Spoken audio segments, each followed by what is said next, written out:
everyone, guys, super excited to announce we updated our roller cleaner. Basically, this one remains the same, but what we've done, see, it's this old hose that it was attached before. It's not really flexible and it's really short with a metal clamp. Now, what we've done, we kind of, updated to the rubber one. It's very flexible, super cool connector and metal clamp. So what you need to do, you just need to attach to the cleaner, and here we are. I'm just going to demonstrate here. If you're using in the kitchen, so you need to buy from Bunnings this adapter. Simply click, yeah, make sure nothing really around, put your roller in,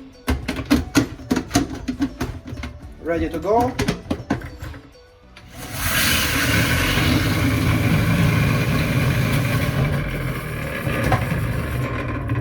Very cool and stable.